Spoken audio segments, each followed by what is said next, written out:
மகன் தூய ஆவியானவரின் பெயராலே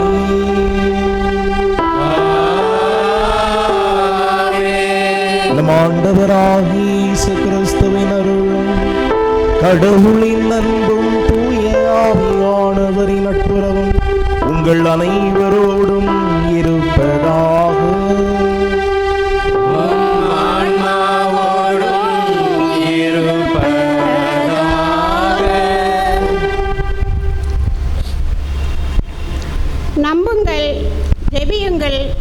நல்லதே நடக்கும்.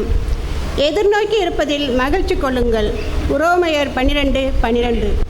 கடச்சினேந்தல் தூய அந்தோனியார் ஆலய ஆண்டு திருவிழாவின் 4ஆம் நாளில் இறையாசிரை நிறைவாக பெற்றுக்கொள்ள வந்திருக்கும் இறைமக்கள் அனைவரையும் அன்புடன் வரவேற்கின்றோம். யூபிலி ஆண்டின் பொய்யை மறந்து உண்மையுள்ளவர்களாக வாழ அழைப்பு விடுக்கும் இறையேசுவின் விருப்பங்களை நம்முள் இறைவார்த்தையின் வழியாக எடுத்து கூற வந்திருக்கும் நம் பாசமிகு அருள் பணியாளர் வினோத் மத்தியாஸ் அவர்களை பாசமுடன் வரவேற்கின்றோம். உண்மை உங்களுக்கு விடுதலை அளிக்கும். யோவான் நற்செய்தி 8:32. வழியும் உண்மையும் வாழ்வும் நானே என்று மொழிந்தவர் நம் இறைமகன் இயேசு கிறிஸ்து. இயேசு கிறிஸ்துவின் வார்த்தைகளே உண்மை. இறைவனில் உண்மையான வாழ்வு வாழ வேண்டும். கடவுளை சந்திக்க ஆவலாய் இருப்பதும் எளிய இதயத்தோடு மனம் விட்டு பேசுவதும் நம் அன்றாட வாழ்வில் இறையேசுவோடு இணைந்து பயணிப்பதும் இடைவிடாமல் ஜெபிப்பதும் மிகச் சிறந்த நண்பராக ஏற்றுக்கொள்வதும் அவர் பரிசுத்தர் என்பதை ஒருபோதும் மறவாதிருப்பதுமே நாம் உண்மையுள்ளவர்களாக வாழ பின்பற்ற வேண்டியது. இறைவனில் உண்மையான வாழ்வு என்பது இறைவனை மகிழ்விக்கின்ற பிறரன்பு செயல்களே ஆகும். இவற்றை நம் வாழ்வில் கடைப்பிடித்தால் பொய்மை மறைந்துவிடும், இறைவனில் உண்மையான வாழ்வு வாழ முடியும் என்ற சிந்தனையுடன் கல்வாரி பலியில் இணைவோம்.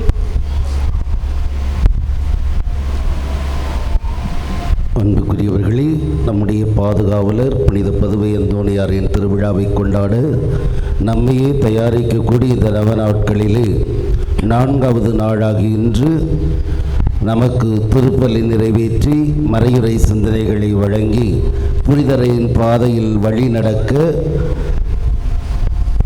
நம்மை முழுவதும் அவரிடம் ஒப்படைத்து ஜெபிக்க வந்திருப்பவர் அருட்தந்தை வினோத் மத்தியாஸ் அவர்கள். தந்தை அவர்கள் கொடைக்கானல் பாக்கியபுரத்திலே பங்கு தந்தையாக பணியாற்றி கொண்டிருக்கிறார்கள்.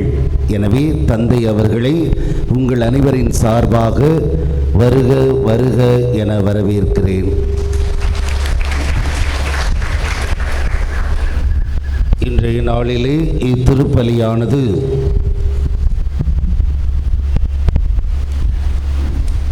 சூசை மாணிக்கம் பாத்திமா இவர்களது குடும்பத்தின் பெயரால் ஆல்வின் என்பவருக்கு திருமண வரன் வேண்டி ஜெபிக்கப்படுகிறது. அருள்மேரி குடும்பத்தார் குழந்தை வரம் வேண்டி ஜெபிக்கிறார்கள். சகாய தேவி என்பவர் புற்றுநோயிலிருந்து சுகம் பெற்றதற்கு நன்றியாக இப்பலியை கொடுக்கிறார். அற்புத சகாயம் அன்பரசி குடும்பத்தார் நன்றி பலியாகவும் பிள்ளைகளுக்கு நல்ல உடல் சுகம் வேண்டியும் ஜெபிக்கிறார். அந்தோணிசாமி, அடைக்கலமேரி, செபஸ்திமேரி, ஃபாதர் பாக்கியநாதன் மற்றும் மாசில்லா குழந்தைகளின் ஆன்மா இறைவன் இளைப்பாறு ஜெபிக்கப்படுகிறது. பன்னீர்செல்வம், எலிசபெத் ராணி இவர்களின் ஆன்மா இறைவன் இளைப்பாறவும் பிரிட்டோ என்பவருக்கு அரசு வேலை வேண்டியும் குடும்ப கருத்துக்கள் நிறைவேற வேண்டியும் ஜெபிக்கிறார்கள்.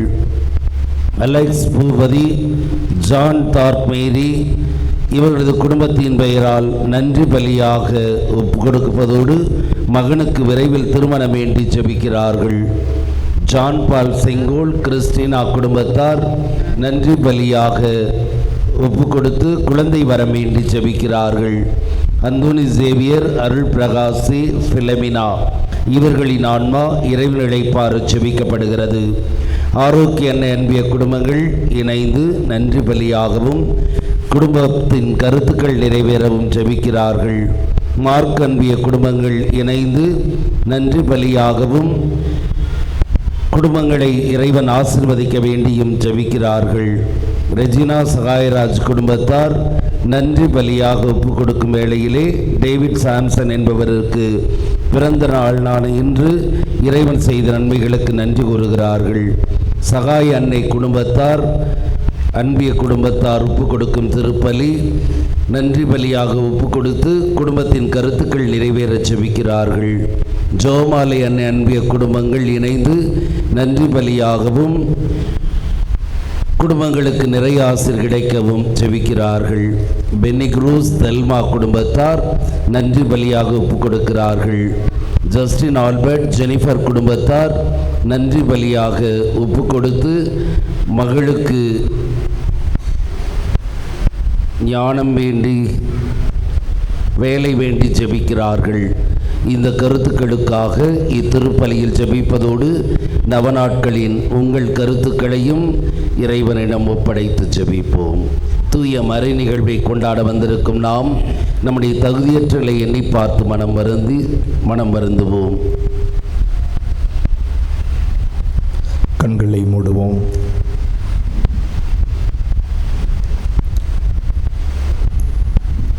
பொய்யை மறந்து உண்மையை வாழ்வாக்குவர்களாக என்ற தலைப்பில் இந்த நாளில் சிந்திக்கப் போகிறோம்.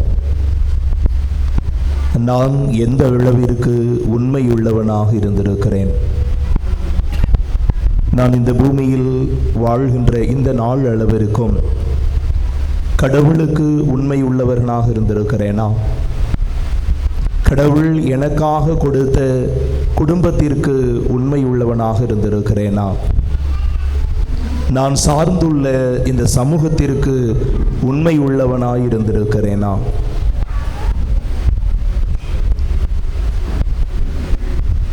ஒருவேளை பொய்மை நம்மை ஆட்கொண்டிருந்தால் அந்த பொய்மையை களைந்து உண்மையோடு வாழ வரம் கேட்போம்.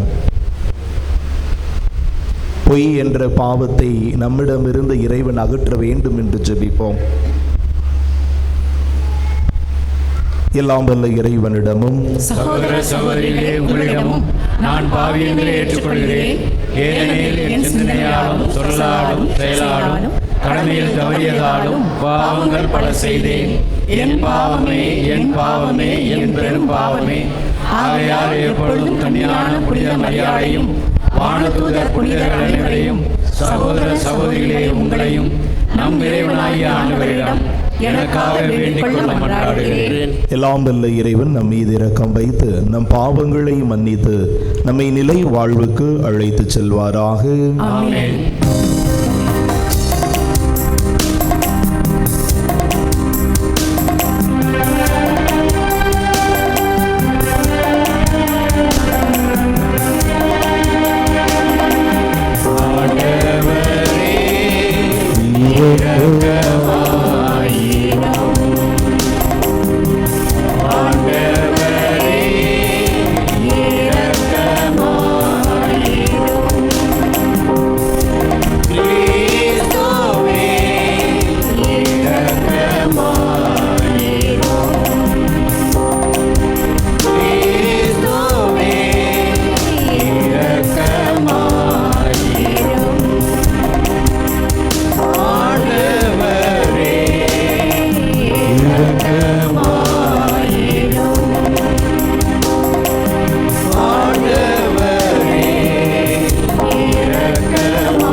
உலகின் பாவங்களை போக்குபவரே, எங்கள் மேல் இரக்கமாயிரும். உலகின் பாவங்களை போக்குபவரே, எங்கள் மன்றாட்டை ஏற்றருளும். தந்தையின் வலப்பக்கம் வீற்றிருப்பவரே, எங்கள் மேல் இரக்கமாயிரும். ஏனெனில் இயேசு கிறிஸ்துவே நீர் ஒருவரே தூயவர், நீர் ஒருவரே ஆண்டவர், நீர் ஒருவரே உன்னதர். தூய ஆவியாரோடு தந்தையாகிய இறைவனின் ஆட்சியில் இருப்பவர் நீரே.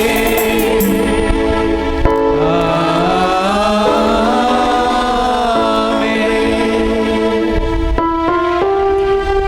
மன்றாடுமாக.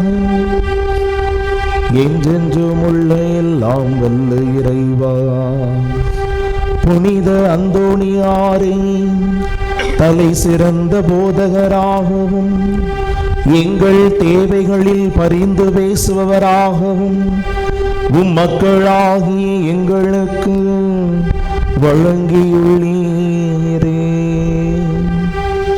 அதனால் அவரது உதவியால் நாங்கள் கிறிஸ்தவ வாழ்வின் நெறிகளை கடைபிடிக்கவும் எங்களுக்கு நேரிடும் இன்னல்களிலெல்லாம் உமது உதவியை கண்டுணரவும் அருள் புரிவீராக.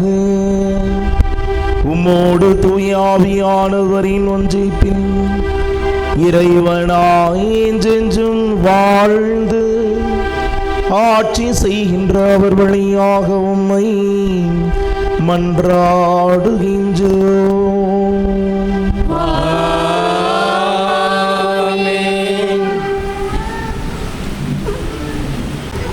திருத்தூதர் பவுல் எபேசியருக்கு எழுதிய திருமுகத்திலிருந்து வாசகம்.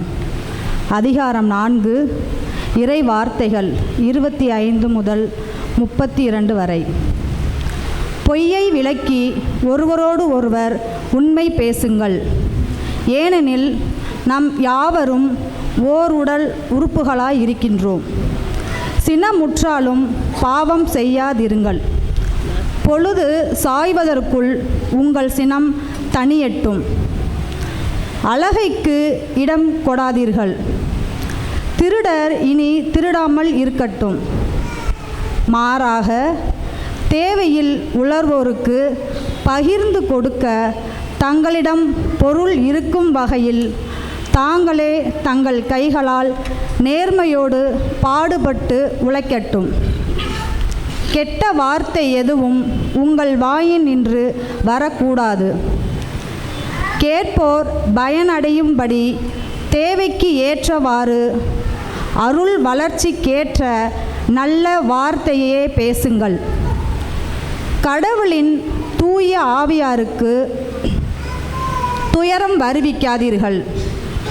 மீட்பு நாளை முன்னிட்டு உங்கள் மீது பொறிக்கப்பட்ட முத்திரையாக அவர் இருக்கிறார். மனக்கசப்பு, சீற்றம், சினம், கூச்சல், பழி சொல் எல்லாவற்றையும் தீமை அனைத்தையும் உங்களை விட்டு நீக்குங்கள். ஒருவருக்கு ஒருவர் நன்மை செய்து பரிவு காட்டுங்கள். கடவுள் உங்களை கிறிஸ்து வழியாக மன்னித்தது போல நீங்களும் ஒருவரை ஒருவர் மன்னியுங்கள். ஆண்டவரின் அருள்வாக்கு. இறைவனுக்கு நன்றி.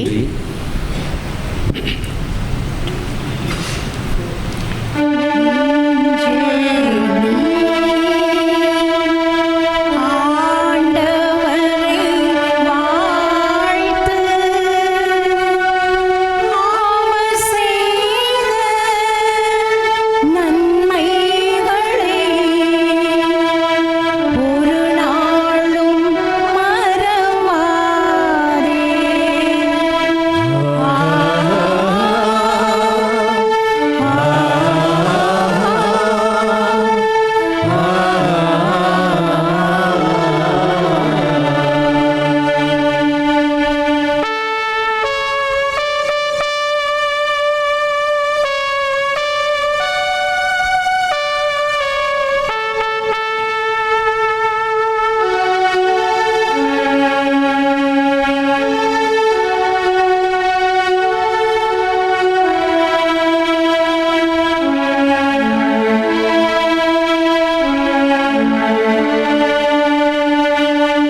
பாடுவேன், நன்மை செய்த நல்லவரை போற்றுவேன், நன்றி நன்றி நன்றி என்று பாடுவேன், நன்மை செய்த நல்லவரை போற்றுவேன். இங்கே நீ ஆண்டவரை வாழ்த்து, அவர் செய்த நன்மைகளை ஒரு நாளும் மறவாதே. நெஞ்சே நீ ஆண்டவரை வாழ்த்து, அவர் செய்த நன்மைகளை ஒரு நாளும் மறவாதே.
ஆண்டவரே பேசும் அடியேன் கேட்கிறேன், வாழ்வு தரும் வார்த்தைகள் உம்மிடம் உள்ளன. அல்லேலூயா, அல்லேலூயா, அல்லேலூயா, அல்லேலூயா. ஆண்டவர் உங்களோடு இருப்பாராக. உம் ஆன்மாவோடும் இருப்பாராக. யோவான் எழுதிய தூய நற்செய்தியிலிருந்து வாசகம். ஆண்டவரே மாட்சி உமக்கே.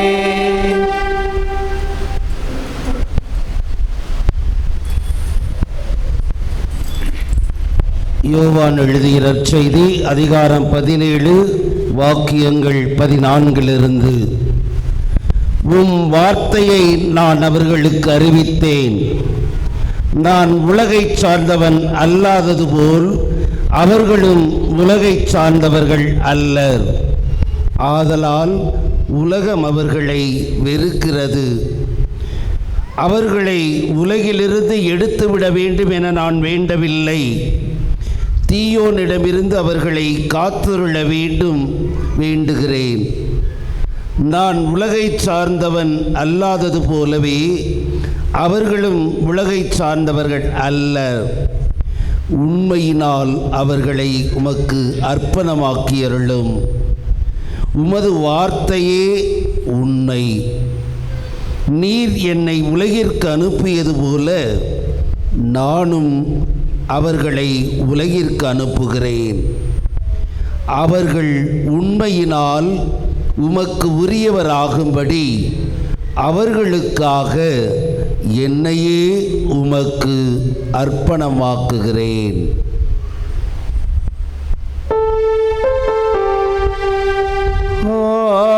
ஆண்டவரின் அருள்வாக்கு. கிறிஸ்துவே உமக்கு புகழ்.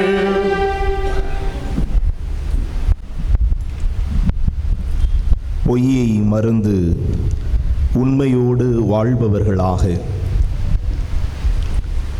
பார்போற்றும் பதுவை அந்தோணியாரினுடைய பெருவிழாவை பாங்கோடு கொண்டாடி கொண்டிருக்கின்ற இந்த கடைசி நேரத்தில் இறை சமூகத்தில் இருக்கின்ற ஒவ்வொரு மக்களுக்கும் உங்களை பாசத்தோடு வழி நடத்தி கொண்டிருக்கின்ற பங்கின் முதன்மை ஆயர் பங்கு தந்தை அவர்களுக்கும் எனது திருவிழா வாழ்த்துக்களை முதலிலே தெரிவித்துக் கொள்கிறேன். எல்லாத்துக்கும் வாழ்த்துக்கள்.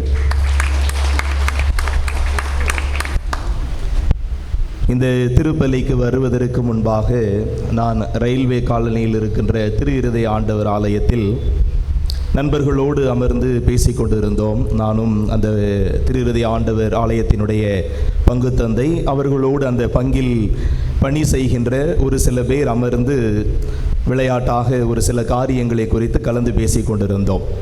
நேரம் செல்ல செல்ல எங்களில் மத்தியில் இருப்பவருக்கு ஒரு அலைபேசி அடித்தது.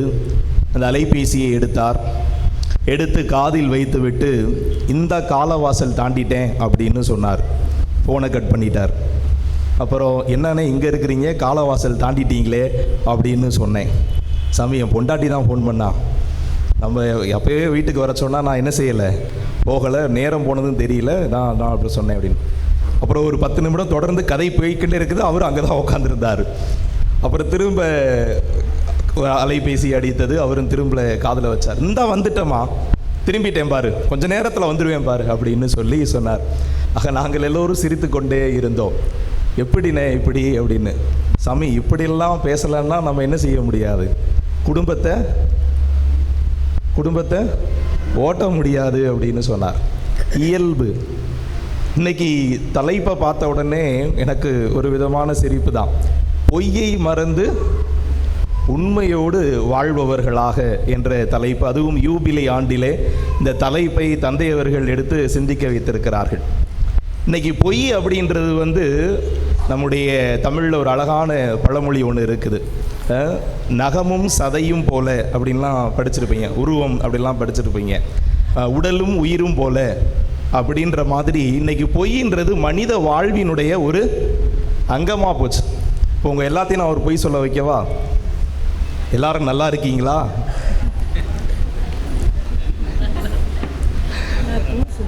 எல்லாரும் நல்லா இருக்கீங்களான்னு கேட்டால் இயல்பாக நம்மகிட்ட இருந்து வர்றது.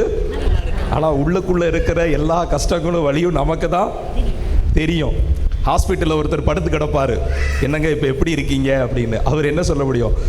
பரவாயில்ல, இப்போ கொஞ்சம் பரவாயில்லப்பா. உள்ளுக்கு இருக்கிற வேதனையும் வலியும் அவருக்கு தான் தெரியும். இயல்பு. இன்று பொய் என்பது நம்முடைய வாழ்வினுடைய ஒரு அங்கமாக போய்விட்டது. இந்த உலகத்தில் 2 பேர் தான் அப்படின்னு சொல்கிறாங்க. 99% பொய் சொல்கிறவன். 1% யாரு? நான் உண்மையை தான் சொல்கிறேன்னு பொய் சொல்கிறவன், வேற யாரும் கிடையாது. ஆக அப்படின்னா 100% யார் தான் இருக்கிறா அந்த உலகத்தில்? பொய் சொல்கிறவங்க தான் இருக்கிறாங்க. ஆக பொய்மை மலிந்து கிடக்கிறது எல்லா தலங்கள்லையும். அது விளம்பரமாக இருக்கலாம், விளையாட்டாக இருக்கலாம், அல்லது அரசியலாக இருக்கலாம், அரசுகளாக இருக்கலாம், எல்லா இடங்களிலும், ஏன் ஆலயமாக இருக்கலாம், கோயில்களாக இருக்கலாம், மசூதிகளாக இருக்கலாம், எடுத்துக்கொண்டே போகலாம், அடுக்கிக் கொண்டே போகலாம். எல்லா இடங்களிலும் இன்று பொய்மை மலிந்து போய் கிடக்கிறது. 10ஓடு 11 அத்தோடு நானும் ஒன்று என்றுதான் நாமும் என்ன செய்து கொண்டிருக்கிறோம், வாழ்ந்து கொண்டிருக்கிறோம். நான் பொய்யே பேசவில்லை என்று யாரும் இன்று அடித்து சொல்ல முடியாது. நான்லாம் அரிச்சந்திரம் பரம்பரையாக்கும், நான்லாம் பொய்யே பேசினதில்லை அப்படின்னு. இன்னைக்கு இந்த காலகட்டத்தில் ஒருவேளை அரிச்சந்திரன் வாழ்ந்திருந்தா என்ன சொல்லியிருப்பாங்க? இழிச்சவா பையோ, ஒரு உழைக்க தெரியாத மனுஷன் இருப்பாங்க. இயல்பு. இன்று தவறு செய்பவன் தான் நல்லவனாக இருக்கலாம், தவறு செய்யாதவன் மறைந்து வாழ்ந்து கொண்டிருக்கிறான், அவ்வளவுதான். ஆக இப்படிப்பட்ட சூழலில் ஒரு பதுவை அந்தோணியாரினுடைய பெருவிழாவை கொண்டாடி கொண்டிருக்கின்ற நேரத்தில் யூபிலி ஆண்டில் பொய்யை மறந்து உண்மைக்கு சான்று பகர்வர்களாக அல்லது உண்மையோடு வாழ்பவர்களாக என்ற தலைப்பை நீங்கள் எடுத்திருப்பது என்பது ஒரு மிகப்பெரிய சவாலாக பார்க்கிறேன். முதலில் யூபிலி ஆண்டு. இந்த யூபிலி ஆண்டை பற்றி நிறையா நீங்கள் என்ன செஞ்சுருப்பீங்க, கடந்த நாட்களில் கேட்டிருப்பீங்க. அந்த யூபிலி ஆண்டு என்பதை நாம் ஒரே வார்த்தையில் சொல்ல வேண்டும் என்று சொன்னால் ஒரு மாற்றத்திற்கான அழைப்பு. யூபிலி ஆண்டு என்பது ஒரு மாற்றத்திற்கான அழைப்பு. அதைத்தான் லேவியர் புத்தகம் 25வது அதிகாரம் 8 22 முடிய உள்ள இறை வார்த்தைகளை நீங்கள் ஆழமாக படித்து பார்த்தீர்கள் என்று சொன்னால், ஒரு யூபிலி ஆண்டு எவ்வாறு கொண்டாடப்பட வேண்டும் என்பதை மோசேக்கு ஆண்டவர் கொடுக்கின்ற கட்டளைகளாக அதிலே இடம் பிடிப்பதை நாம் பார்க்கிறோம். அதிலும் குறிப்பாக 10வது இறை வார்த்தை என்ன சொல்லுகிறது? 50வது ஆண்டு உங்களுக்கு யூபிலி ஆண்டு. அந்த நாளில் ஒவ்வொருவரும் தன்னுரிமைக்கு முக்கியத்துவம் கொடுக்க வேண்டும், உரிமையோடு வாழ்வதற்கு முக்கியத்துவம் கொடுக்க வேண்டும். அப்படி என்றால் ஒவ்வொருவனும் அமைதியான சந்தோஷமான ஒரு வாழ்வை அந்த யூபிலி ஆண்டிலே பெற்றுக்கொள்ள வேண்டும். அதுதான் அதனுடைய நோக்கமாக இருக்கிறது. ஆண்டவரும் அதைத்தான் விரும்புகிறார். என்னுடைய கட்டளைகளை கடைபிடியுங்கள். நீங்கள் லேவியர் புத்தகம் 25வது அதிகாரத்தை நீங்கள் படித்து பார்த்தீர்கள் என்று சொன்னால், என்னுடைய கட்டளைகளை கடைபிடியுங்கள், அதற்கு ஏற்றார் போல நடங்கள், உங்களுடைய வாழ்வு நலமாக இருக்கும். ஆக இந்த யூபிலி ஆண்டு என்பது ஒரு நல் வாழ்விற்கான, நம்முடைய வாழ்வு ஏதோ ஒரு சூழலிலே கஷ்டமாக கடினமாக போய்கொண்டிருக்கிறது என்று சொன்னால், ஆண்டவர் இந்த நாளில் நம்மை நிறுத்தி இந்த யூபிலி ஆண்டிலே நான் உனக்கு ஒரு அமைதியான வாழ்வை தருகிறேன் என்று நமக்கு ஒரு அழைப்பை விடுக்கின்றார். ஆக இந்த 2025வது ஆண்டும் நம்மை ஒரு மாற்றத்திற்கு அழைப்பு விடுக்கின்றது. அதிலே ஒரு மிக முக்கியமான ஒரு மாற்றம்தான் இன்று நாம் தலைப்பெடுத்திருக்கிறோமே, பொய்யை மறந்து உண்மையோடு வாழ்பவர்களாக. ஆக உண்மையோடு வாழ்வதற்கு நாம் முயற்சி எடுக்க வேண்டும் என்பதைத்தான் இந்த யூபிலி ஆண்டு நமக்கு ஒரு பாடமாக அல்லது ஒரு கருத்தாக நமக்கு முன் வைக்கின்றது. பொய்யை பற்றி பார்த்தோம் என்று சொன்னால், விவிலியத்திலே பொய்யும் விவிலியமும் என்ற ஒரு தலைப்பை மட்டும் வைத்து கொண்டோம் என்று சொன்னால், விடுதலை பயண நூல் 20வது அதிகாரம் 16வது இறை வார்த்தையிலே மோசே சீனாய் மலையிலே 10 கட்டளைகளை பெறுகிறார். அந்த 10 கட்டளைகளில் ஒன்று என்ன? பொய்யை வைத்து இருக்குது இல்லை. 10 கட்டளைகள் ஞாபகம் இருக்கா இல்லையா? அதுல ஒரு கட்டளை கடவுள் கொடுத்திருப்பார் மோசேட்ட. என்ன கட்டளை கொடுத்திருப்பார்? பொய் சான்று சொல்லாதே. கடவுள் நேரடியாக மனிதனுக்கு நீ பொய் சொல்லாதே, பொய் சான்று சொல்லாதே என்று நேரடியாக சொன்ன முதல் வார்த்தை அந்த இடத்தில்தான். விடுதலை பயண நூல் 20வது அதிகாரம் 16வது இறை வார்த்தை, பொய் சான்று சொல்லாதே, பொய் சொல்லாத உன் வாழ்க்கையில் அப்படின்னு சொல்லி. இந்த 10 கட்டளைகளும் எதற்காக கொடுக்கப்பட்டது? இஸ்ரேல் மக்களினுடைய வாழ்வின் நல்வாழ்வுக்காக கொடுக்கப்பட்டது. அதில் மிக முக்கியமான ஒன்று பொய் சான்று சொல்லாதே. ஏன் அப்படி சொல்றாரு? நீ பொய் சொன்ன அப்படின்னு சொன்னா அது கடவுளின் பெயருக்கு இழுக்கு ஏற்படுவதாக இருக்கும். லேவியர் புத்தகம் 19வது அதிகாரம் 12வது இறை வார்த்தை நமக்கு சொல்லுகிறது, நீ எப்பொழுதெல்லாம் பொய் ஆணையிடுகிறாயோ கடவுளின் பெயரால், அப்பொழுதெல்லாம் நீ கடவுளின் பெயருக்கு இழுக்கை கொண்டு வருகிறாய் என்று சொல்லுகிறது. அதே போல கடவுளுக்கு அருவருப்பானவை என்று நீதிமொழிகள் ஒரு பட்டியலிடுகிறது. கடவுளுக்கு அருவருப்பானவை அல்லது வெறுப்பானவை 6 என்று சொல்லுகிறது. நீதிமொழிகள் புத்தகம் 6வது அதிகாரம் 17வது இறை வார்த்தையும், அதே போல நீதிமொழிகள் புத்தகம் 12வது அதிகாரம் 22வது இறை வார்த்தையும் கடவுளுக்கு அருவருப்பானது எது என்ன சொல்லுது? எல்லாம் விவிலியம் வச்சிருக்கீங்கல்ல. பொய் சொல்லுகின்ற நாவு. எந்த நாவெல்லாம் பொய் சொல்லுகின்றதோ அந்த நாவெல்லாம் கடவுளுக்கு அருவருப்பானது என்று விவிலியம் நமக்கு மிக தெளிவாக எடுத்துரைக்கிறது. அதே போல அதே விவிலியம் நமக்கு சொல்லுகின்றது, சாலமோனின் ஞான நூல் 1வது அதிகாரம் 11வது இறை வார்த்தையிலே, எந்த நாவெல்லாம் பொய் சொல்லுகிறதோ அதெல்லாம் ஆன்மாவை கொள்ளுகின்றது என்று சொல்லுகிறது. ஆக எப்பொழுதெல்லாம் பொய் உரைக்கின்றோமோ அப்பொழுதெல்லாம் நமது ஆன்மாவை நாம் கொன்று கொண்டிருக்கிறோம் என்பதை விவிலியமானது நமக்கு படம் பிடித்து காட்டுகிறது. விவிலிய கதாமாந்தர்களும் பொய் சொல்வதனுடைய விளைவுகளை நமக்கு வெளிப்படுத்தி இருக்கிறார்கள். தொடக்க நூல் 3வது அதிகாரத்தில் ஆதாமும் ஏவாளும் இணைந்து கடவுளுக்கு உண்மையாக வாழாததால் அவர்களுக்கு ஏற்பட்ட விளைவு என்னவாக இருக்கிறது? ஏதேன் தோட்டத்திலிருந்து அவர்கள் என்ன செய்யப்படுகிறார்கள்? வெளியேற்றப்படுகிறார்கள். பழைய ஏற்பாட்டிலே. புதிய ஏற்பாட்டிலே திருத்துதர் பணிகள் நூல் 5வது அதிகாரம் 1 11 முடிய உள்ள இறை வார்த்தைகளை படித்து பார்த்தோம் என்று சொன்னால், அங்கே திருத்துதர் பேதுரு தலைமையிலே சங்கம் கூடியிருக்கின்ற பொழுது, மக்கள் எல்லோரும் கூடியிருக்கின்ற பொழுது, அனனியாவும் சப்பிராவும் என்று அழைக்கப்படக்கூடிய தம்பதியர்கள் அங்கே வருகிறார்கள். அவர்கள் இருவரும் இணைந்து என்ன செய்கிறார்கள்? பொய் சொல்லுகிறார்கள். பணத்திற்காக, சொத்திற்காக பொய் சொல்லுகிறார்கள். விளைவு என்னவாக இருக்கிறது? பைபிள் படிக்கிறீங்களா இல்லையா? என்ன போறாங்க? செத்து போகிறார்கள், மரித்து போகிறார்கள். ஆக எப்பொழுதெல்லாம் பொய் வாழ்வு வாழுகிறோமோ அது கடவுளுக்கு அருவருப்பானது மட்டுமல்ல, இந்த உலகத்தில் வாழ்வதற்கு நாம் தகுதியுள்ளாதவர்கள் என்பதையும் விவிலியம் நமக்கு படம் பிடித்து காட்டுவதை நாம் பார்க்கின்றோம். ஆக இப்பொழுது உண்மையும் விவிலியமும் என்ற ஒரு தலைப்பிலே நாம் ஆழமாக சிந்தித்தோம் என்று சொன்னால், உண்மை நமக்கு விடுதலை அளிக்கும் என்று யோவான் புத்தகம் 8வது அதிகாரம் 32வது இறை வார்த்தை நமக்கு சொல்லுகிறார். ஆக உண்மை என்பது கடவுளோடு நம்மை இணைக்கிறது, பொய் என்பது கடவுளிடமிருந்து நம்மை பிரிக்கிறது.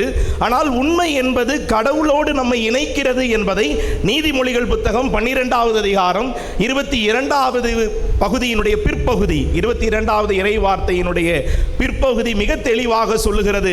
யாரெல்லாம் உண்மையோடு நடக்கிறார்களோ அவர்கள் அனைவரையும் கடவுள் அரவணைக்கின்றார் என்கின்ற ஒரு வார்த்தை அதிலே சொல்லப்பட்டிருக்கிறது. உண்மையோடு வாழ்ந்தவர்கள் எத்தனை பேர் நலன்களை பெற்றுக்கொண்டார்கள் என்று விவிலியம் நமக்கு பல்வேறு நபர்கள் வழியாக, கதை மாந்தர்கள் வழியாக, கதாபாத்திரங்கள் வழியாக வெளிப்படுத்துவதை நாம் பார்த்திருக்கிறோம். பழைய ஏற்பாட்டிலே யோசேப்பை எடுத்துக்கொள்ளுங்கள், யோபுவை எடுத்துக்கொள்ளுங்கள்.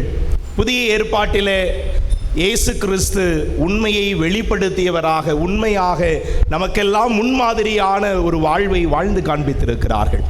ஆக இன்று நாம் பொய்யை விடுத்து உண்மைக்கு சான்றுபவர்களாக அல்லது உண்மையோடு வாழ்பவர்களாக என்ற தலைப்பிலே சிந்தித்துக் கொண்டிருக்கிறோம் என்று சொன்னால் ஒரு கேள்வி: ஏன் நான் பொய்யை விடுத்து உண்மையை பற்றிக்கொள்ள வேண்டும்? ஏன் நாம் பொய்யை விடுத்து உண்மையை பற்றிக்கொள்ள வேண்டும்? அதற்கு விடையாக வருவதுதான் இன்று வாசிக்கப்பட்ட முதல் வாசகம். எபேசியருக்கு எழுதிய திருமுடலிலே பவுலடியார் 4வது அதிகாரம் 25வது இறை வார்த்தையிலே ஒன்றை வெளிப்படுத்துகிறார். பொய்யை விலக்கி உண்மையை நீங்கள் என்ன செய்ய வேண்டும்? பற்றிக்கொள்ள வேண்டும். எதற்காக? நாம் எல்லோரும் ஓர் உடலை சார்ந்தவர்கள். ஓர் உடலினுடைய உறுப்புகள். யார் அந்த ஓர் உடல்? யார் அந்த ஓர் உடல்? கிறிஸ்து. நாம் ஏன் பொய்மையை விலக்கி உண்மையை பற்றிக்கொள்ள வேண்டும் என்று சொன்னால், நாம் எல்லோரும் கிறிஸ்துவை சார்ந்தவர்கள். நான் கிறிஸ்தவன், நான் கிறிஸ்துவை பிரதிபலிக்கிறேன், பின்பற்றுகிறேன் என்று நாம் சொல்லிக் கொள்ளுகிறோம் என்று சொன்னால், நாம் பொய்யை விடுத்து உண்மையை பற்றிக்கொள்ளுகின்ற மனநிலை நமக்கு வேண்டும். அதைத்தான் யோவான் நற்செய்தி 8வது அதிகாரத்திலே இயேசு வெளிப்படுத்துகிறார். நானே வழியும் உண்மையும் வாழ்வுமாய் நான் இருக்கிறேன் என்று வெளிப்படுத்துகிறார். ஆக அதே யோவான் நற்செய்தி 1வது அதிகாரம் 14வது இறை வார்த்தையை படித்து பார்த்தோம் என்று சொன்னால், அருளும் உண்மையும் நிறைந்த ஒரே தந்தையினுடைய மகன் இயேசு கிறிஸ்து என்பதையும் அது நமக்கு வெளிப்படுத்துகிறது. ஆக நாம் எல்லோரும் கிறிஸ்தவர்களாக வாழ்ந்து கொண்டிருக்கிறோம் என்று சொன்னால், பெயரளவில் தான் நாம் அதை கடைபிடித்துக் கொண்டிருக்கிறோம், பற்றி கொண்டிருக்கின்றோம். உண்மையான ஒரு கிறிஸ்தவன் அல்லது கிறிஸ்தவள் எப்படிப்பட்டவளாக இருக்க வேண்டும் என்று சொன்னால், பொய்யை விடுத்து நன்மையை பற்றி கொள்ளுவராக நாம் இருக்க வேண்டும். அதற்கு நாம் என்ன செய்வது? இப்பொழுதுதான் நாம் பிராக்டிக்கலுக்கே வரோம். இன்றைய கால சூழலில் பொய்யை விடுத்து உண்மையை பற்றிக்கொள்ள வேண்டும் என்று சொன்னால், நான் முதலில் செய்ய வேண்டியது என்ன? ரொம்ப ரொம்ப முக்கியமானது, நான் பொய் பேசுகிறேன்னு ஒத்துக்கிறணும். நான் பொய் பேசுகிறேன்னு ஒத்துக்கிறணும். இன்னைக்கு நிறைய பேர் ஒத்துக்கிறதே இல்லை. இதெல்லாம் பொய்யா அப்படின்னு நம்ம எதேர்ச்சியாக என்ன செஞ்சுக்கிறோம்? எடுத்துக்கிறோம். இதெல்லாம் பொய்யா. ஆக திருக்குறள் மிக அழகாக சொல்லுகிறது ஒரு குறளிலே, நீ பொய் சொல்றது நல்லதா இருந்தா கூட அது தன்னிலே மதிப்பில்லாதது தான். அது தன்னிலே மதிப்பில்லை. ஏன்னா நீ சொன்னது பொய். நீ நல்ல காரியத்தை கூட சொல்லியிருந்திருக்கலாம், ஆனால் அது தன்னிலே மதிப்பில்லாதது. அதனால முதல்ல இந்த கால சூழலில் நாம் உணர்ந்து கொள்ள வேண்டியது, நான் பொய் சொல்பவனாக இருக்கின்றேன், எனது வாயில் பொய் இருக்கிறது என்பதை நான் முதலிலே உணர்ந்து கொள்ள வேண்டும், அதை ஒத்துக்கொள்ள வேண்டும். அதுதான் முதல். அப்பொழுதுதான் நம்மை நாம் திருத்திக் கொள்ள முடியும். என்னிடம் தவறு இருக்கிறது என்பதை ஒற்றுக்கொண்டால் மட்டும்தான் நான் என்ன செய்ய முடியும்? என்னை நான் மாற்றிக்கொள்ள முடியும். அதுதான் இந்த யூபிலி ஆண்டிலே ஒரு அழைப்பாக இருக்கிற ஒரு மாற்றத்திற்கான அழைப்பு. நான் இவ்வளவு நாட்கள் பொய் சொல்லி வாழ்ந்திருக்கிறேன், ஏதோ ஒரு காரணத்திற்காக, என்னுடைய சுயநலத்திற்காக, நான் வாழ வேண்டும் என்பதற்காக ஒருவேளை பொய் சொல்லி இருக்கலாம். இனிமேல் வருகின்ற காலங்களில் இதை நான் விடுக்க வேண்டும் என்று சொன்னால், முதலில் நான் பொய் சொல்லுகிறேன் என்பதை உணர வேண்டும். எந்த சூழலில் நான் பொய் சொல்லுகிறேன் என்பதை பார்க்க வேண்டும். நீங்கள் ஒவ்வொருவரும் பாவ சங்கீர்த்தனம் செய்கின்ற பொழுது ஒரு வார்த்தையை சொல்லுவீர்கள். அது மனப்பாடமாக சொல்றதுனால நம்மளுக்கு என்ன செய்யறது இல்லை? உணர்வே இருக்கிறது இல்லை. பாவத்திற்கு ஏதுவான சூழ்நிலைகளை விட்டு விலகுவேன் என்றும் என்கின்ற வார்த்தையை நாம் எப்பொழுதுமே சொல்லுவோம். பாவத்திற்கு ஏதுவான சூழ்நிலை அப்படி என்றால், பொய் சொல்வதற்கு ஏதுவான சூழ்நிலை எது இருக்கிறதோ அதை விட்டு நாம் என்ன செய்ய வேண்டும்? விலகி இருக்க வேண்டும். அப்பொழுது நாம் பொய்யை விடுத்து உண்மையோடு அல்லது உண்மையில் நிலைத்திருப்பதற்கு நம்மால் முயற்சிகளை எடுக்க முடியும். இது சாத்தியமா என்று கேட்டால் சாத்தியம். நம்முடைய வாழ்ந்து காண்பித்திருக்கிறார்கள். கடினம்தான். சாத்தியமா? சாத்தியம். அதே வேளையில் கடினமா என்று கேட்டீர்கள், மிக மிக கடினம். உண்மையோடு வாழ்வது என்பது எளிதானது அல்ல. இன்று நாம் உண்மையாக இருக்கிறோம் என்று சொன்னால் நம்முடைய குடும்பத்தினரே நம்ம என்ன செய்வதில்லை? மதிப்பதில்லை. உறவுகளும் நம்மை மதிப்பதில்லை. ஆக இன்று ஆனால் எல்லாவற்றையும் கடந்து கிறிஸ்தவனாக நான் இருக்க வேண்டும் என்று சொன்னால், உண்மையான கிறிஸ்தவனாக இருக்க வேண்டும் என்று சொன்னால், அந்த ஓர் உடலில் நான் இணைந்திருக்கிறேன் என்கின்ற உணர்வு எனக்கு இருக்கிறது என்று சொன்னால், இந்த பொய்யை விடுத்து உண்மையை பற்றி கொள்ள வேண்டும் என்கின்ற அழைப்பை ஆண்டவர் விடுக்கின்றான். ஏன் இன்னைக்கு உண்மையை நம்ம விரும்புறதில்லை? உண்மையை ஏன் நம்ம பற்றி பிடித்துக்கிறது இல்லை? ஏன்னா பயம். ஒத்துக்கிறீங்களா? முதல்ல என்னது? பயம். எங்கே உண்மையை சொன்னால் மாட்டிக்குவோமோ, நம்ம உண்மையை சொன்னால் நம்மளை யாரும் ஏற்றுக்க மாட்டாங்களோ, உண்மையை சொன்னால் அதுக்கு நம்ம தான் பொறுப்பெடுக்கணுமோ அப்படின்ற ஒரு பயம் எதேர்ச்சியாக நமக்குள் ஒட்டி கொள்ளுகிறது. ஆக முதலில் இந்த பயத்தை களைய வேண்டும். எது எப்படி நடந்தால் என்ன, நான் என்னுடைய மனசாட்சிக்கு உகந்ததை செய்கிறேன். ஆக யார் என்னை ஏற்றுக்கொண்டாலும் சரி, ஏற்றுக்கொள்ளாவிட்டாலும் சரி, கடவுளுக்கு தெரியும் நான் செய்வது நல்லது தீயது என்பதை. எனவே நான் இந்த பயத்தை முதலில் என்னிடமிருந்து அகற்ற வேண்டும். இரண்டாவதாக, ஏன் நான் இன்று உண்மையோடு வாழ்வதற்கு தயங்குகிறேன் என்று சொன்னால், என்னுடைய சுயநலம். நம்முடைய சுயநலம் தான் அதற்கு இன்னொரு காரணமாக இருக்கிறது. நான் நன்றாக இருக்க வேண்டும், எனது குடும்பம் நன்றாக இருக்க வேண்டும், என்னை சார்ந்திருக்கிற மக்கள் மட்டும் நன்றாக இருக்க வேண்டும் என்கின்ற ஒரு சுயநலம் தான் நாம் உண்மையோடு வாழ்வதற்கு தடையாக இருக்கின்றது. ஆக இது இரண்டையும் எளிதாக நாம் கடந்து விட்டோம் என்று சொன்னால், கடவுள் விரும்புவது போல உண்மையான சீடர்களாக நாம் இருக்க வேண்டும். இதைத்தான் இன்றைய யோவான் நற்செய்தி 17வது அதிகாரத்தில் தந்தை அவர்கள் இணைந்து வாசிக்க கேட்டோம். ஆண்டவரே, நான் உண்மையோடு அவர்களுக்கு என்ன செய்கின்றேன்? அர்ப்பணமாக்குகின்றேன். சாதாரணமாக சீடர்களை இயேசு தந்தையாகிய கடவுளுக்கு அர்ப்பணமாக்கவில்லை. மாறாக, நான் உண்மையில் அவர்களை உமக்கு அர்ப்பணமாக்குகிறேன் என்று சொல்லுகின்றார். ஆக இந்த உண்மையோடு வாழ்வது என்பது கடவுளுக்கு மிக மிக பிடித்தமானது. அதைத்தான் நாம் பார்த்தோம். கடவுள் நம் ஒவ்வொருவரையும் அரவணைக்கின்றார். ஆக எப்பொழுதெல்லாம் நாம் பொய் உரைக்கின்றோமோ அப்பொழுதெல்லாம் கடவுளிடமிருந்து விலகிச் செல்கின்றோம். எப்பொழுதெல்லாம் உண்மையோடு வாழ்கின்றோமோ அப்பொழுதெல்லாம் கடவுளோடு நாம் வாழ்ந்து கொண்டிருக்கின்றோம். எனவே இந்த யூபிலி ஆண்டிலே மாற்றத்திற்கான அழைப்பை பெற்றிருக்கிற நாம் நம்மிடம் இருக்கின்ற பொய்மையை களைந்து உண்மையை பற்றிக்கொள்ள தேவையான வரம் வேண்டி தொடர்ந்து இந்த திருப்பலியில் நாம் எல்லோரும் இணைந்து ஜெபிப்போம். நம்முடைய தேவைகளை ஆண்டவருடைய பாதத்தில் வைப்போம்.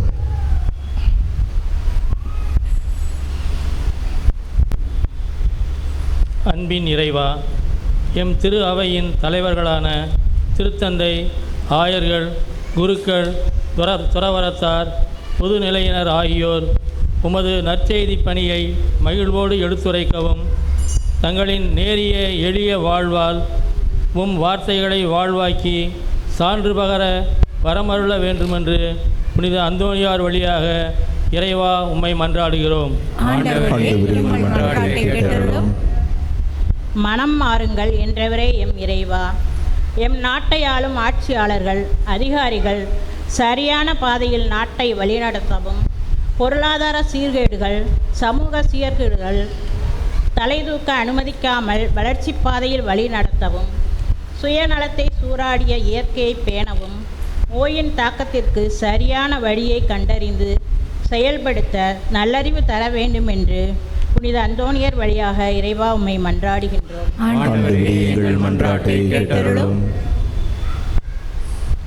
கருணையின் மலையே எம் இறைவா, எம் பகுதியில் தென்மேற்கு பருவமழை பொழியவும், நீர்நிலைகள் நிரம்பி வேளாண்மை சிறக்கவும், வெப்பத்தின் தாக்கம் குறைந்து நோய்களிலிருந்து விடுபடவும், பொருளாதாரம் ஏற்றம் பெறவும், குடும்பங்களில் அமைதி மகிழ்ச்சி பெருகவும், இதயத்தின் வேண்டுதல்கள் நிறைவேறவும் வரமருள வேண்டுமென்று புனித அந்தோனியார் வழியாக இறைவா உம்மை மன்றாடுகின்றோம்.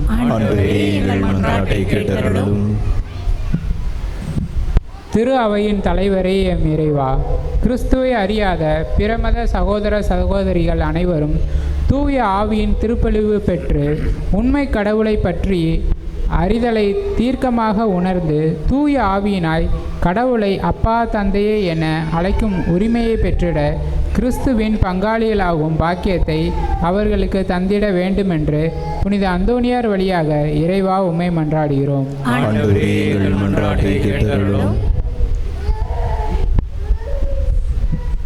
உம்மை நாடி வருபவர்களை தேடிச் சென்று அருள் புரிபவரே எம் இறைவா, இன்று திருப்பலி நிறைவேற்றும் அருள் பணியாளர் வினோத் மத்தியாஸ் மற்றும் அருள் பணியாளர்கள் அனைவரையும் நிறைவாய் ஆசீர்வதியும்.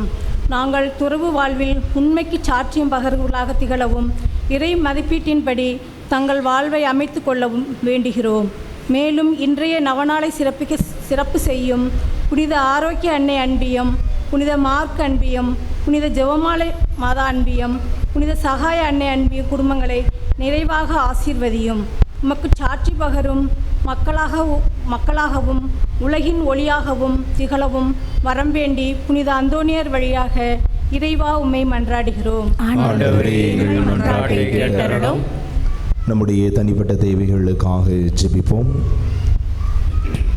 கண்களை மூடுவோம், கரங்களை கூப்பி நம்முடைய தேவைகளை ஆண்டவருடைய பாதத்தில் நம்பிக்கையோடு எடுத்து வைப்போம்.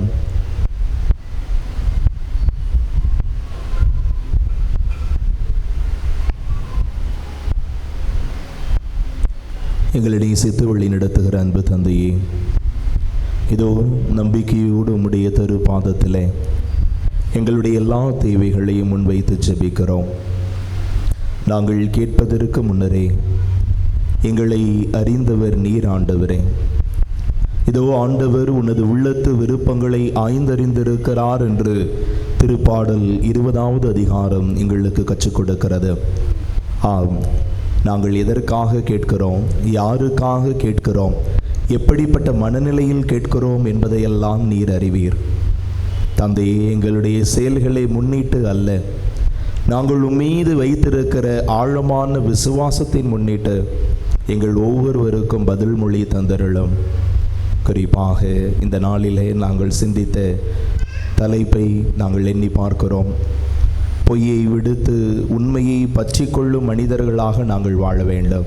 ஆம், நாங்கள் எல்லோரும் உமது உடலின் உறுப்புகள் என்பதை உணர்ந்தவர்களாக, இனி வாழ்வது நானல்ல என்னில் வாழ்வது கிறிஸ்துவே என்ற அந்த பவுலடியாரினுடைய மனநிலையோடு இந்த யூபிலி ஆண்டிலே ஒரு மாற்றத்திற்கான அழைப்பை முன்வைத்து நாங்கள் செயல்பட எங்களை பக்குவப்படுத்தும். இவை அனைத்தையும் எங்கள் ஆண்டவரும் மீட்பருமான இயேசு கிறிஸ்து வழியாக உம்மை மன்றாடுகிறோம். ஆமென்.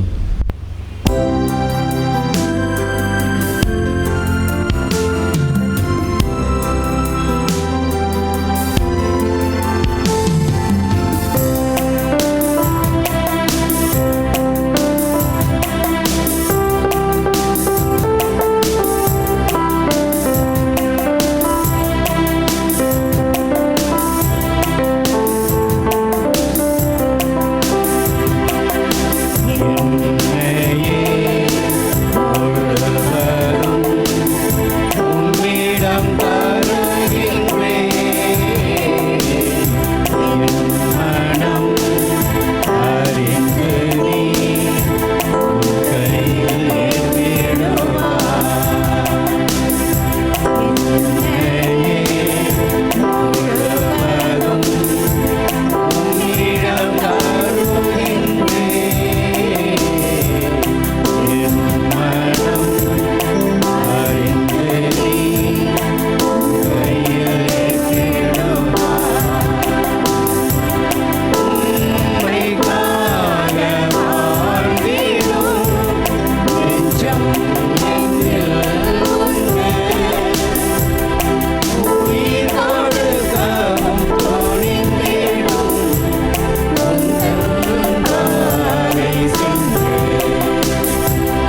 அன்புமிக்க சகோதரிகளே, சகோதரர்களே, என்னுடையதும் உங்களுடையதுமான இப்பலி எல்லாம் வல்ல தந்தையாகிய இறைவனுக்கு ஏற்றதாகும்படி மன்றாடுங்கள்.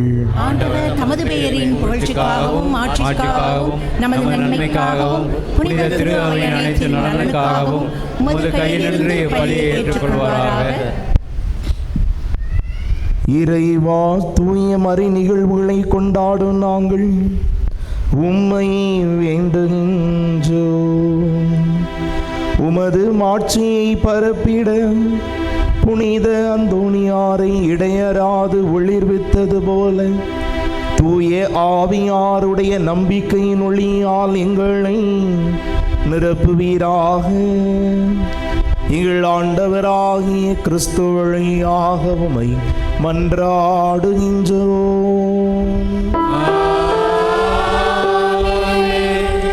ஆண்டவர் உங்களோடு இருப்பாராக.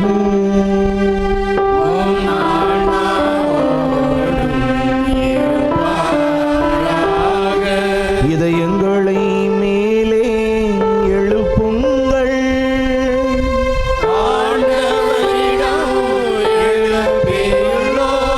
நம் இறைவனாகிய ஆண்டவருக்கு நன்றி கூறுவோம்.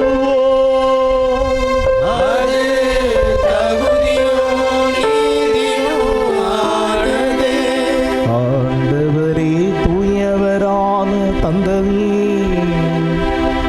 என்றும் உள்ள எல்லாம் வல்ல இறைவா, எங்கள் ஆண்டவராகிய கிறிஸ்து வழியாக எந்நாளும் எவ்விடத்திலும் நாங்கள் உமக்கு நன்றி செலுத்துவது மெய்யாகவே தகுதியும் நீதியுமாகும். எங்கள் கடமையும் மீட்புக்குரிய செயலுமாகும்.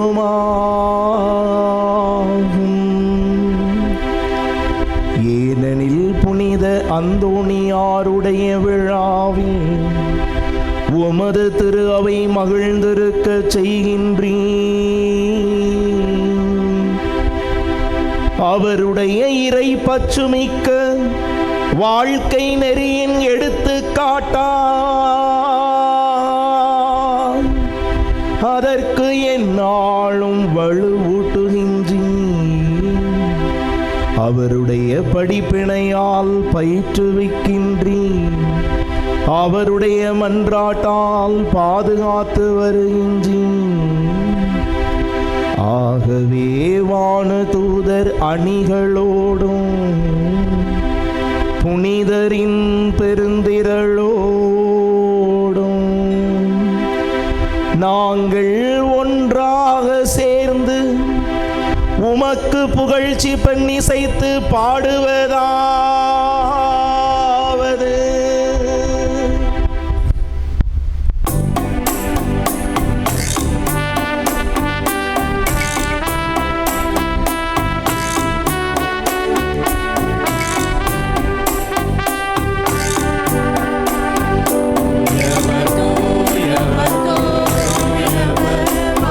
படைகளின் கடவுளமாண்டவர்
ஆண்டவரே, நீர் மெய்யாகவே தூயவர், தூய்மை அனைத்துக்கும் மூச்சு. ஆகவே உம்முடைய ஆவியை பொழிந்து இக்காணிக்கைகளை தூய்மைப்படுத்த உம்மை வேண்டுகிறோம். இவ்வாறு எங்கள் ஆண்டவர் இயேசு கிறிஸ்துவின் உடலும் இரத்தமுமாக எங்களுக்கு இவை மாறுவனவாக. அவர் பாடுபட உளம் கனிந்து தம்மை கையளித்த போது அப்பத்தை எடுத்து நன்றி செலுத்தி அதை பெற்று தம் சீடர்களுக்கு அளித்து அவர் கூறியதாவது: அனைவரும் இதிலிருந்து பெற்று உண்ணுங்கள், ஏனெனில் இது உங்களுக்காக கையளிக்கப்படும் என் உடல்.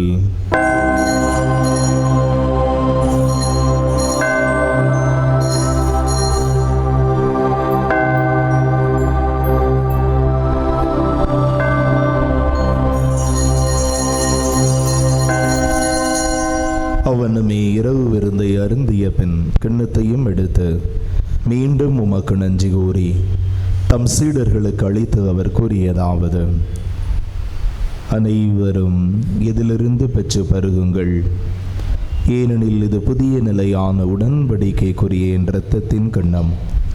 இது பாவ மன்னிப்புக்கென்று உங்களுக்காகவும் பலருக்காகவும் சிந்தப்படும். இதை என் நினைவாக செய்யுங்கள்.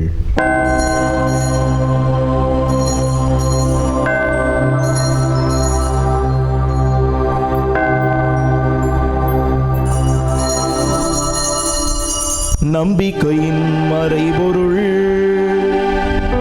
ஆண்டவரே, நீர் வருமளவும் உமது இறப்பினை அறிக்கையிடுகின்றோம்,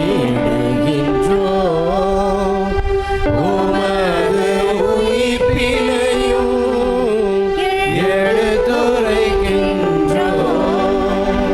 ஆகவே ஆண்டவரே, நாங்கள் கிறிஸ்துவின் இறப்பினையும் உயிர்ப்பினையும் நினைவு கூர்ந்து வாழ்வதரும் அப்பத்தையும் மீட்பளிக்கும் கிண்ணத்தையும் ஒப்புக் கொடுக்கின்றோம். உம் திருமுன் நின்று உமக்கு ஊழியம் புரிய தகுந்தவர்களை எங்களை ஏற்றுக்கொண்டீர். எனவே உமக்கு நன்றி செலுத்துகிறோம்.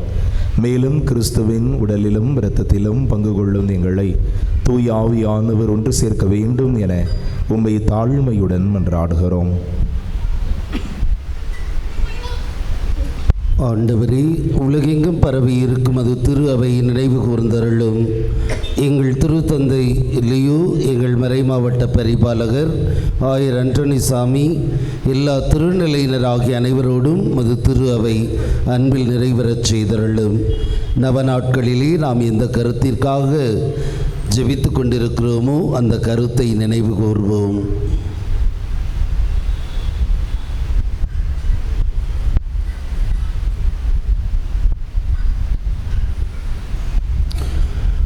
உயிர்த்தெழும் எதிர்நோக்குடன் துயில் கொள்ளும் எங்கள் சகோதர சகோதரிகளையும் இறந்தோர் அனைவரையும் இரக்கத்துடன் நினைவு கூர்ந்து முது திருமுக ஒளியில் ஏற்றருளும். எங்கள் அனைவர் மீதும் இரக்கமாயிரும். கடவுளின் கன்னித்தாயான புனித மரியா, அவருடைய கணவரான புனித யோசேப்பு, புனித திருத்தூதர்கள், இவ்வுலகில் உகந்தவராயிருந்தோர் ஆகிய புனிதர் அனைவருடனும் நாங்கள் நிலைவாழ்வில் பங்கு கொள்ளும் தகுதி பெற்று உம் திருமகன் இயேசு கிறிஸ்து வழியாக உம்மை புகழ்ந்தேத்து மரமருள உம்மை மன்றாடுகிறோம்.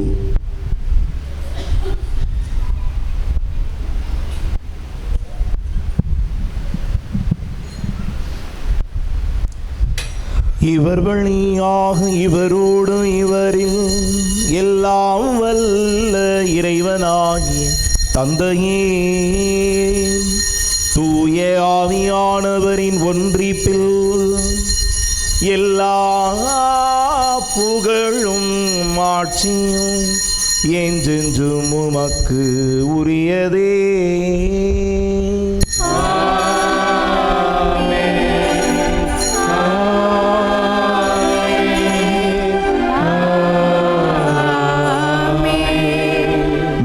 கட்டளையால் கற்பிக்கப்பட்டு இறை படிப்பினையால் பயிற்சி பெற்ற நாம் ஒரே குடும்பம் என்கின்ற உணர்வோடு இணைந்து ஜெபிப்போம்.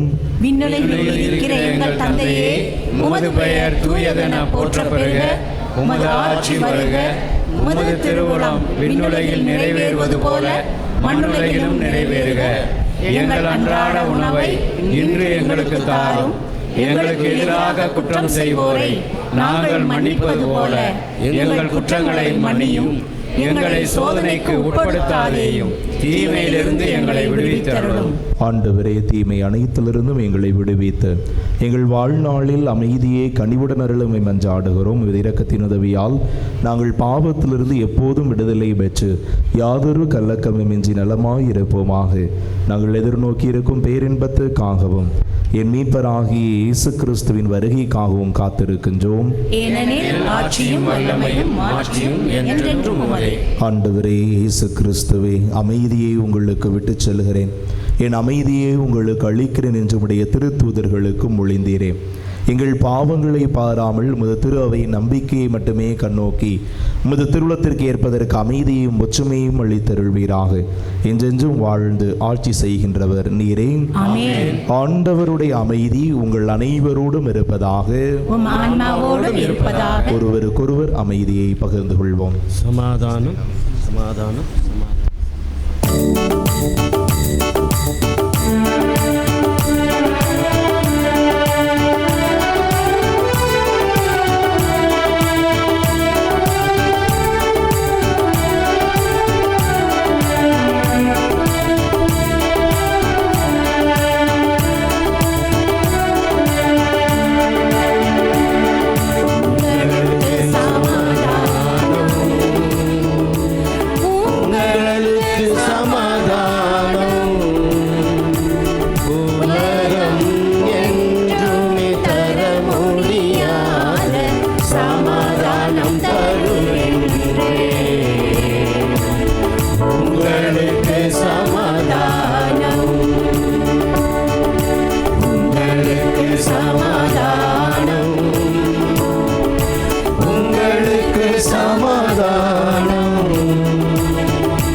இதோ இறைவனின் சமரி. இவரே உலகின் பாவங்களை போக்க வந்தவர், வழியும் உண்மையும் வாழ்வுமாக இருப்பவர், நம் ஒவ்வொருவரையும் உண்மையோடு வாழ அழைப்பு விடுப்பவர்.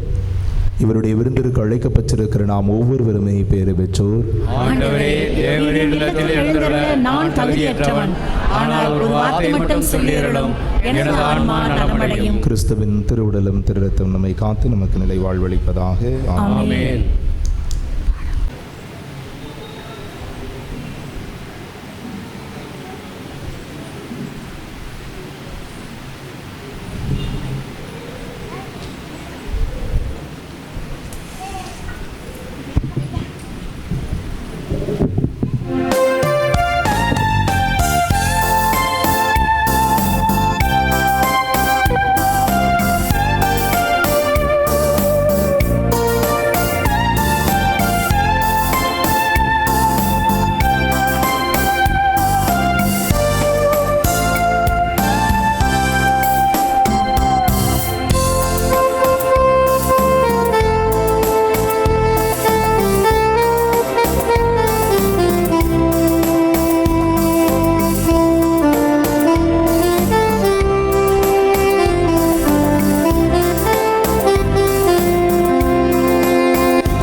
அன்புக்குரியவர்களே,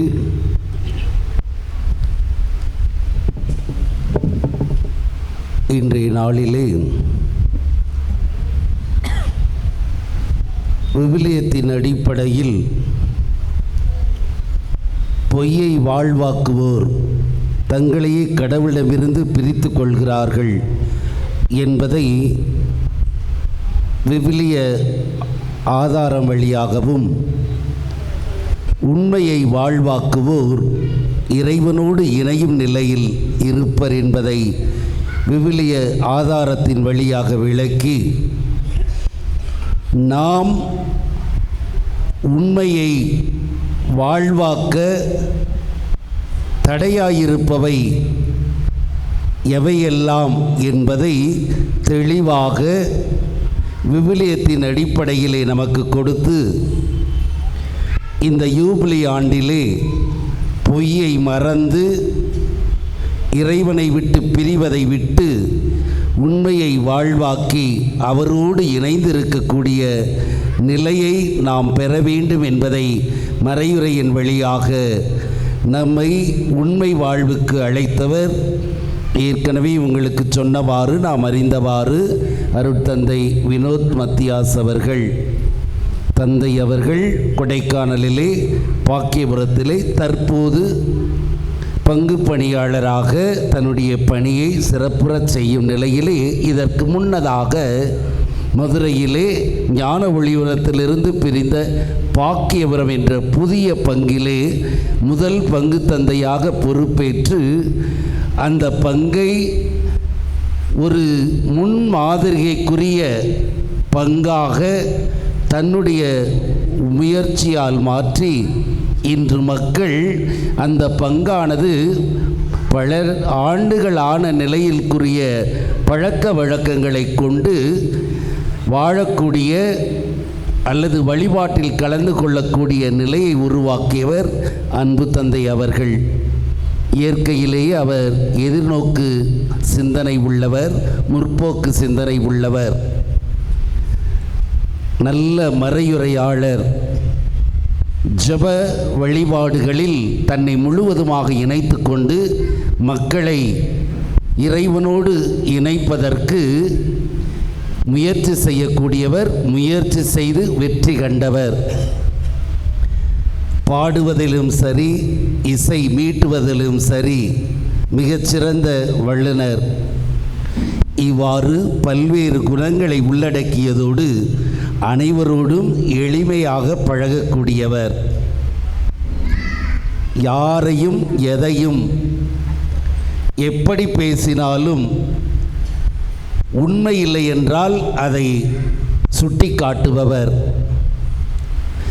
இந்த வாழ்க்கை இவரால் வாழப்பட்டு கொண்டிருக்கும் நிலையிலே இத்தகைய பெருமைகளை கொண்ட தந்தையை இன்று நாம் இந்த தலைப்பிற்கு அழைத்து நல்ல மறையுரை வழியாக நமக்கு வழிகாட்டியமைக்கு உங்கள் அனைவரின் சார்பாக தந்தைக்கு நன்றி கூறி, அனைவரின் சார்பாக இந்த பொன்னாடையை போர்த்தி எளிய காணிக்கையை அவருக்கு கொடுக்க அன்போடு அழைக்கிறேன்.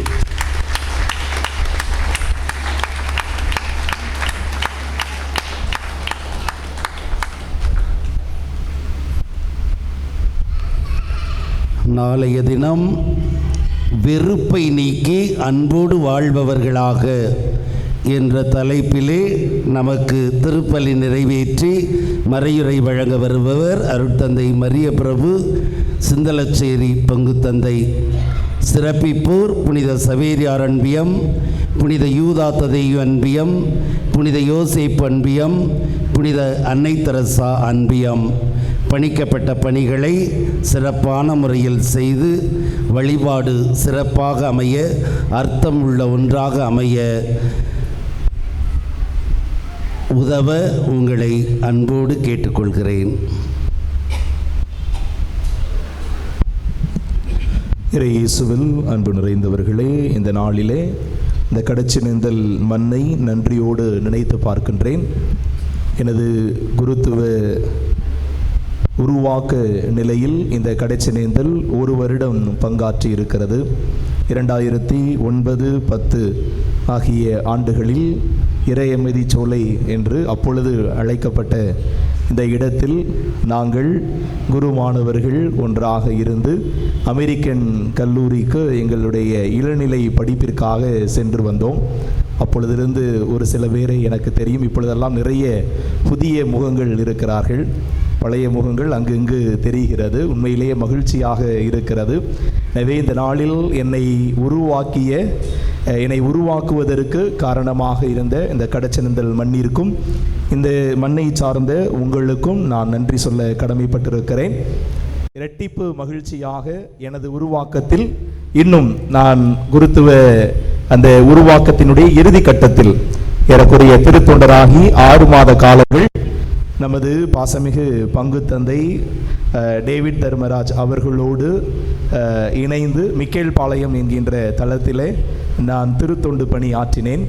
நான் திருத்தொண்டு பணி ஆற்றுகின்ற பொழுது எல்லா விதங்களிலும் அது ஆன்மீகமாக இருக்கலாம், அல்லது கருத்துக்கள் ரீதியாக இருக்கலாம், உறவுகள் ரீதியாக இருக்கலாம், எல்லாவற்றிலும் ஒரு மிகச்சிறந்த முன் உதாரணமாக எனக்கு இருந்தவர் தந்தை அவர்கள்தான்.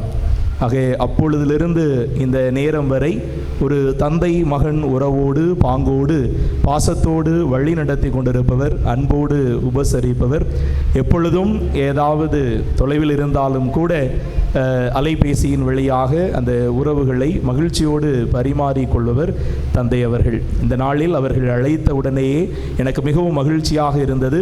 கடந்த ஆண்டும் நான் வந்திருந்தேன் என்று நினைக்கிறேன். ஆக இந்த ஆண்டும் தொடர்ந்து வருவது. கொடைக்கானலுக்கு போயிட்டோம், அதனால் இங்கிட்ட இறங்குறதெல்லாம் கொஞ்சம் கஷ்டமாக தான் இருக்கும் அப்படின்னு நினச்சிக்கிட்டு இருக்கப்ப தந்தை அவர்கள் அழைத்த பொழுது சரி ஃபாதர் நான் வர்றேன். ஏன்னா தலைமை தந்தையவர்கள் எப்பொழுதுமே எனக்கு ஒரு பாஸ் அப்படின்னு தான் நான் மனசுக்குள்ள நான் அவர்கிட்ட ஒருபொழுதும் சொன்னதில்லை.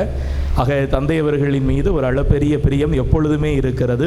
என்னுடைய உருவாக்கத்திலே மிகச்சிறந்த ஒரு பங்கை தந்தையவர்கள் எப்பொழுதும் வகித்திருக்கிறார்கள். எனவே இந்த நாளிலே உங்களது பாசமிகு பங்கு தந்தை அருள் பணி டேவிட் தர்மராஜ் அவர்களுக்கு மனமார்ந்த நன்றிகளையும் இந்த நேரத்தில் என்னுடைய ஜெபங்களையும் உரித்தாக்குகிறேன்.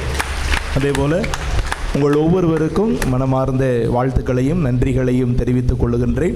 தொடர்ந்து எனக்காக ஜெபியுங்கள். நானும் உங்களுக்காகவும் உங்களுடைய குடும்பங்களுக்காகவும் தொடர்ந்து ஜெபிக்கிறேன்.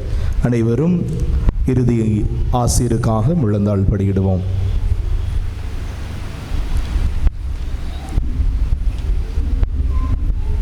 ஆண்டவரது சட்டத்தை இரவும் பகலும் சிந்திப்பவர் உரிய காலத்தில் அதன் கனி தருவார். நன்றி கூறி மன்றாடுவோமாக.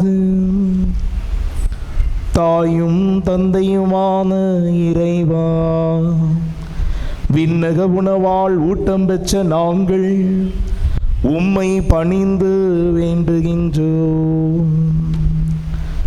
புனித அந்தோணியாரின் படிப்பினைகளை கடைபிடித்து நாங்கள் பெற்றுக்கொண்ட கொடைகளுக்காக என்றும் நன்றி உள்ளவர்களாயிருப்போமாக.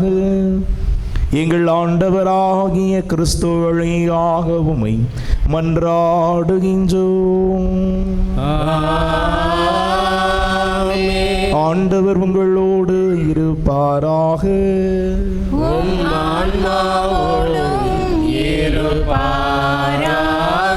எல்லாம் வல்ல இறைவன் தந்தை மகன் தூயாவியானவர் உங்கள் ஒவ்வொருவரையும் ஆசீர்வதித்து வழி நடத்தி காப்பாராக. பொய்யை மறுத்து உண்மையில் நிலைத்திருப்பவர்களாக சென்று வாருங்கள். திருப்பலி நிறைவேறிற்று. இறைவனுக்கு நன்றி.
மன்றாட்டு மாலை பாடப்படுகிறது. பவனி ஆரம்பமாகிறது. தேர்ப்பவனி.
மகன் தூய ஆவியின் பெயராலே ஆமென். கிறிஸ்து ராஜா வாழ்க. உமது அரசு வருக. புனித அன்னை கன்னிமரியே எங்களுக்காக வேண்டிக் கொள்ளும். புனித சூசேப்பரே எங்களுக்காக வேண்டிக் கொள்ளும். எங்கள் பங்கின் பாதுகாவலரான புனித அந்தோணியாரே எங்களுக்காக வேண்டிக் கொள்ளும். தந்தை மகன் தூய ஆவியின் பெயராலே ஆமென்.